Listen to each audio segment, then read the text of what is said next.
Good afternoon all of you. My name is Naveen Birla. स्वागत है आप लोगों का विजन के यूट्यूब चैनल पर। आज जो बात होगी हमारी वो सीटेट को लेकर होगी। आपको अच्छे से पता है कि सीटेट के फॉर्म आउट हो गए हैं और तो बहुत सारे बच्चों के माइंड में ये है कि यार इसकी स्ट्रेटेजी क्या होनी चाहिए, कैसे हम प्रिपेयर करें, किस तरीके से एग्जाम आएगा। तो आज थोड़ा सा एक सेक्शन लेके चलेंगे इंग्लिश पोर्शन के लिए, क्योंकि बच्चों के ओवरऑल व्यूज की बात करें तो कहीं ना कहीं इंग्लिश का सेक्शन बड़ा वीक रह जाता है बच्चों का। तो आज इस प्रॉब्लम को जल्दी से जल्दी सॉर्ट आउट करेंगे। तो सेकंड थिंग, एक बात और ध्यान रखनी है कि सीटेट का जो फॉर्म आउट हुआ है अभी, वो आप लोग फिल करें, साथ ही साथ अपनी प्रिपरेशन को भी स्टार्ट करें, क्योंकि अगर आप स्टार्ट करते एंड ऑफ द टाइम तो बिल्कुल भी आप कैच नहीं कर पाएंगे। तो थोड़ा सा फैक्टर की बात करते हैं कि आपका सीटेट का जो पोर्शन है वो इंग्लिश पेडागोजी को लेकर, पैसेज को लेकर किस तरीके से कोऑर्डिनेट करेगा। यहां देखते रहिएगा। सबसे पहले एक काम करते हैं, इसकी हेडिंग डाल देते हैं, CTET central teacher eligibility test. It was establish in 2011। Main factor आपका जो सीटेट है इंग्लिश पोर्शन को लेके देखिए। इंग्लिश का जो पोर्शन है वो कितने मार्क्स कवर करता है, कितनी वेटेज है, 30 मार्क्स की है। आपका सीटेट जो आपका फैक्ट है वो ये 5 फैक्टर पर काम करता है सीटेट। सबसे पहला parts of speech, one by one बात करेंगे।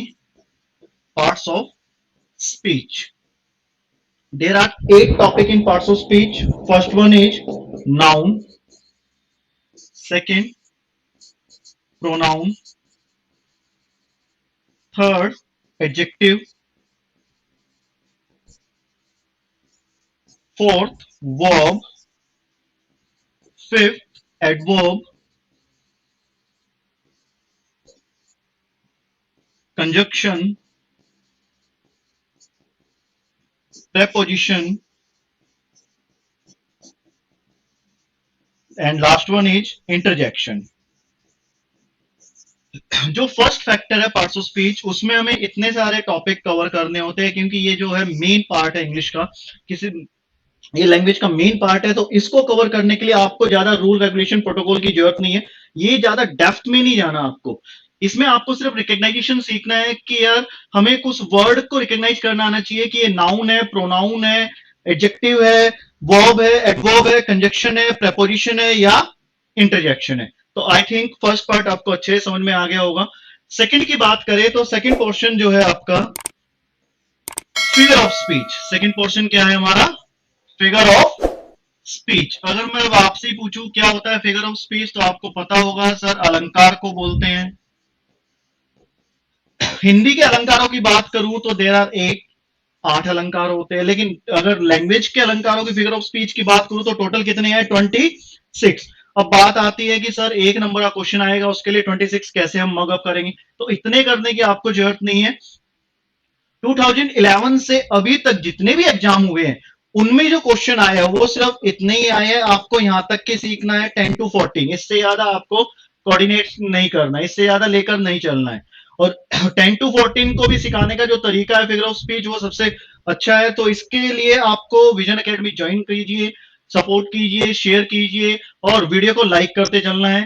थर्ड फैक्टर की बात करें, क्योंकि मैंने अभी बात की थी कि आपका जो सीटेट है इंग्लिश पोर्शन में 5 फैक्टर को लेकर चलता है। कितने फैक्टर? 5 फैक्टर्स। 2 का डिस्कस हम कर चुके हैं। नेक्स्ट की बात कर रहे हैं, थर्ड नंबर पैरागोजी। तो सबसे पहले तो एक काम करते हैं, आप ही थोड़ा सा बताएं कि what do you think about pedagogy. आप लोग क्या समझते हैं पैडागोजी से? बहुत सारे बच्चों का रिप्लाई आएगा कि भाई पैडागोजी जो है सर बिहेवियर ऑफ चाइल्ड है या बच्चे का माइंड को पढ़ना है। बिल्कुल ठीक। पैडागोजी का जो मतलब है, मेन पॉइंट यही है, बिहेवियर ऑफ चाइल्ड। आपको बच्चे के व्यवहार को समझना है। This will called pedagogy. अब पैडागोजी कैसे कवर करना है, क्योंकि आपको पता है पैडागोजी जो है अकेली 15 मार्क्स कवर करती है। तो यहां से एक पोर्शन पता चला यार, टोटल जो इंग्लिश का पोर्शन है वो 30 मार्क्स का है, 15 नंबर की तो आपकी पैडागोजी है। 15 का क्या फिर? वो आगे आएगा, वो आगे मैं बताऊंगा। अभी सिर्फ पैडागोजी पे कॉन्सेंट्रेट करते हैं। अब बात आती है सर, ये 15 मार्क्स कवर करने के लिए कौन कौन से चैप्टर इंपॉर्टेंट है कि हमें वो करने हैं जिससे हमारे अच्छे खासे नंबर आ जाए। आज का जो टारगेट हमने यही रखा है कि how to get 25 marks out of 30। अब 25 क्यों? वो रखने का क्या कारण है? वो रखने का एक कारण देखिए मैं भी समझाऊंगा, whether you get the knowledge of the synonym और एंटोनिम। लेकिन कई बार बच्चा इसमें गलतियां करके आ जाता है, इसलिए 2 या 3 नंबर तो वहां कटवा लेगा वो। इसलिए हमने क्या किया है कि सिर्फ जो टारगेट रखना है वो कितना रखना है, 25 या 26। अब पैडागोजी में जो सबसे पहला चैप्टर करना है वो आपको करना है learning and acquisition. Learning and acquisition, इनके चैप्टर की बात आज नहीं कर रहे, चैप्टर की बात हम क्लास में करेंगे। आज सिर्फ आपको स्ट्रेटेजी लेकर चल रहे हैं कि किस तरीके से आप अगर सेल्फ करना चाहते हैं तो सेल्फ भी प्रिपेयर कर सकते हैं, अदरवाइज आप विजन एकेडमी को ज्वाइन कीजिए और बहुत ही आसान तरीके से पैडागोजी का अपना सपोर्ट कीजिए। पैडागोजी आपके हाथ में होगी अगर आप विजन एकेडमी को ज्वाइन करते हैं। और पैसेज को कैसे सोल्व करना, कॉम्प्रिहेंशन को कैसे सोल्व करना, उसमें आपको क्लास में सारी ट्रिक वगैरह सब बताया जाएगा। आज सिर्फ आपकी स्ट्रेटेजी की बात होगी कि कौन कौन से चैप्टर को लेकर आप अपने मार्क्स कवर कर सकते हैं। सेकंड चैप्टर आपको करना है principal of teaching. Principal of teaching, पढ़ाने के क्या क्या सिद्धांत हैं। थर्ड जो चैप्टर करना है role of grammar. Role of grammar, तो सबसे पहला चैप्टर कौन सा था, learning and acquisition. Second chapter कौन सा है हमारा, principle of teaching. Third chapter कौन सा है, रोल ऑफ ग्रामर। फोर्थ की बात करते हैं, फोर्थ चैप्टर हमें कौन सा करना है, लैंग्वेज स्किल्स। लैंग्वेज स्किल, जहां स्किल्स का वर्ड आता है तो आपको पता चल गया होगा, आपके माइंड में चल रहा होगा LSRW। LSRW, L denote for listening, speaking, writing, और सॉरी रीडिंग एंड राइटिंग। बात आ गई यहां तक समझ में? और इसको इसी सीरीज में ही याद रखना है आपको, LSRW। वैसे तो मेनली दो टाइप है, पहले तो हमें दो टाइप ही बताने होते हैं, प्रोडक्टिव और रिसेप्टिव, उसी के ब्याज पर ये दोनों डिस्ट्रीब्यूट होता है। लेकिन अभी जो बात हो रही है आज हमारी सिर्फ प्रोसेस और टेक्निक और स्ट्रेटेजी की बात हो रही है, कौन कौन से चैप्टर को कवर कर हम 25 या 26 मार्क्स कवर कर सकते हैं। Fifth chapter, challenges of teaching in bias system। पढ़ाते टाइम आप लोगों के पास भी ये बड़ी प्रॉब्लम आएगी कि देखो आप लोग जब टीचर बन जाएंगे तो आप भी फेस करेंगे कि आपकी क्लास में बहुत सारे जो स्टूडेंट है वो डिफरेंट डिफरेंट रिलीजियन के हैं, डिफरेंट लैंग्वेज बोलते हैं। तो उस टाइम पे कहीं ना कहीं आज कास्ट सिस्टम, लैंग्वेज सिस्टम, मतलब इस चीज को लेकर कहीं ना कहीं डिस्क्रिमिनेशन होगा। उस चीज को कैसे सॉर्ट आउट करना है as a teacher, being a teacher you have to notify, you have to overwhelm for about that particular problem। तो इस चैप्टर में हम इसकी बात करेंगे कि हमें कैसे इन सारी प्रॉब्लम, बायो सिस्टम से हमें कैसे निपटना है, कैसे गेट रीड करना है इस चीज को। नेक्स्ट है हमारा chapter 6 number, inclusive and exclusive education.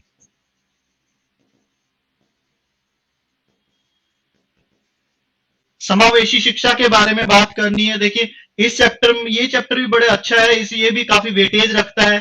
Pedagogy के 2 क्वेश्चन तो इस चैप्टर से ही आ जाते हैं, इंक्लूसिव एंड एक्सक्लूसिव एजुकेशन। इसके साथ साथ एक और कंटेंट चलता है प्रोग्रेसिव एजुकेशन का। तो इसके बाद जो हमारा चैप्टर होगा 7th नंबर, हमें कुछ वर्ड्स लर्न करने हैं, important words. Important words, important words कहने का मतलब है, जैसे फॉर एग्जांपल मैं एक दो जरूर समझाऊंगा यहाँ पे। Lexical word, lexical word, lexical word होता क्या है, सिंपल सा, सिंपल तरीके से समझना है। देखिए मैं फिर कह रहा हूं, अगर आपको वीडियो अच्छी लग रही है तो इसको लाइक करें, शेयर करें, और बहुत सिंपल तरीके से पैडागोजी और पैसेज की ट्रिक सीखने के लिए विजन एकेडमी को ज्वाइन कीजिए। लेक्सिकल वर्ड क्या होते हैं, मीनिंगफुल वर्ड, मीनिंगफुल वर्ड। जिस वर्ड का मीनिंग हो this is called lexical word. जैसे सेकंड एक और ले लेते हैं, function word. Function word, sentence को कनेक्ट करने वाले वर्ड फंक्शन वर्ड कहलाते हैं।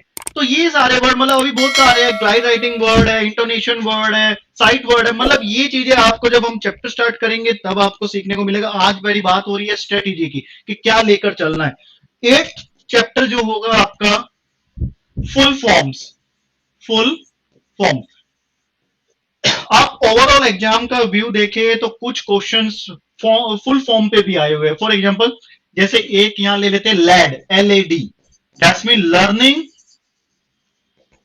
एक्विजिशन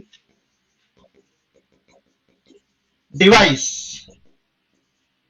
यहां तक बात आई होगी समझ में आपको, यहां तक क्लियर हो गया होगा कि हमें कहां तक कितने चैप्टर क्या क्या करना है। 9 चैप्टर जो होगा हमारा वो होगा हमारा एनसीएफ, एनसीएफ 2005।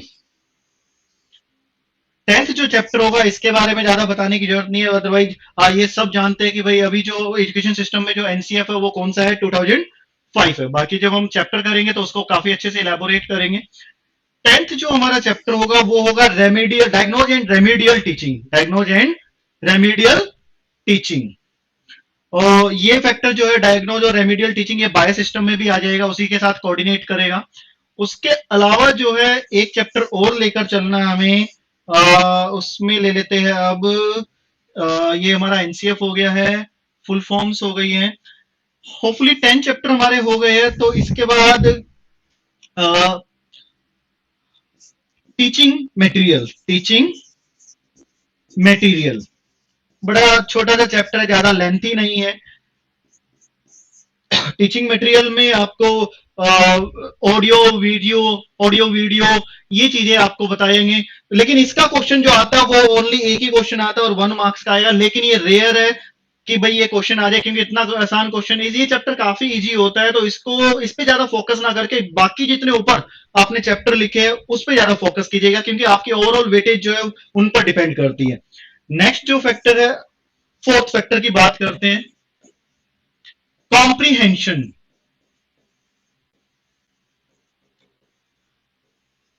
कॉम्प्रीहेंशन के दो पार्ट है, जिसमें फर्स्ट पार्ट आपका पैसेज है।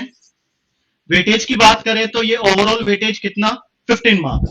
फर्स्ट जो है वो पैसेज है, सेकंड जो है वो पोयम। अब इस पैसेज जो है वो 8 मार्क्स का आएगा, पोयम जो है वो 7 मार्क्स का आएगा। यहां पे बात एक समझ में आ रही है सर, टोटल जो था इंग्लिश का वेटेज वो 30 मार्क्स का था, जिसमें 15 जो है वो पैडागोजी का है और जो 15 जो है वो कॉम्प्रीहेंशन है। तो अभी आपने जितने सारे फैक्ट बताए पार्ट्स ऑफ स्पीच के, फिगर ऑफ स्पीच के, तो उनके क्वेश्चन कहां, वो बिल्कुल यहां पे आएंगे। देखिएगा पैसेज में एक क्वेश्चन तो आएगा सिनोनिम का, एक क्वेश्चन हो गया एंटोनिम का, एक क्वेश्चन हो गया पार्ट्स ऑफ स्पीच का, एक क्वेश्चन हो गया आपका फिगर ऑफ स्पीच का। तो 4 मार्क्स तो यही कवर कर गए, रिमेनिंग 4 जो है वो आपके पैसेज से रिलेट करेगा। तो आपको पता चला कि क्यों आपको पार्ट्स ऑफ स्पीच करने के लिए कहा था, क्यों फिगर ऑफ स्पीच करने के लिए कहा था। Second, poem 7 marks same as, fourth question तो इन्हीं के है, रिमेनिंग 3 वो पोयम से रिलेट होंगे।